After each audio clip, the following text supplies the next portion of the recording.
দীর্ঘ সময় পর ফ্রান্সের বিজ্ঞানীরা বিশ্বের ৪৮তম নতুন রক্তের গ্রুপ শনাক্ত করেছেন। এই বিরল রক্তের গ্রুপটি পাওয়া গেছে ক্যারিবীয় অঞ্চলের গুয়াডেলুপ দ্বীপের এক নারীর শরীরে। তার আঞ্চলিক পরিচয়ের প্রতি সম্মান জানিয়ে বিজ্ঞানীরা রক্তের নতুন এই গ্রুপের নাম রেখেছেন গুয়াডা নেগেটিভ।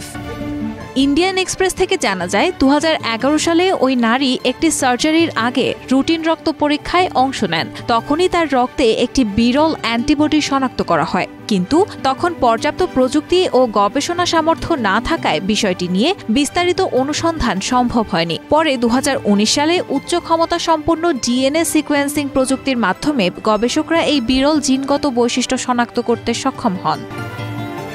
এই গুরুত্বপূর্ণ আবিষ্কারের ঘোষণা দিয়েছে ফ্রান্সের জাতীয় রক্ত সঞ্চালন সংস্থা ফ্রেঞ্চ ব্লাড এস্টাবলিশমেন্ট।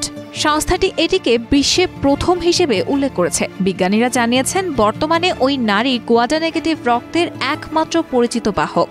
এর মানে ভবিষ্যতে তার রক্তের প্রয়োজন হলে কেবল তার নিজের রক্তই উপযুক্ত হবে, কারণ পৃথিবীতে আর কারো শরীরে এই রক্তের গ্রুপ নেই। গবেষকদের মতে এটি বংশগত রোগ, যার ফলে ধারণা করা হচ্ছে তার মা ও বাবা উভয়ই সংশ্লিষ্ট জিনের রূপান্তরিত রূপ বহন করেন। এই রক্তের গ্রুপটি সম্প্রতি international society of blood transfusion কর্তৃক আনুষ্ঠানিকভাবে স্বীকৃতি হয়েছে।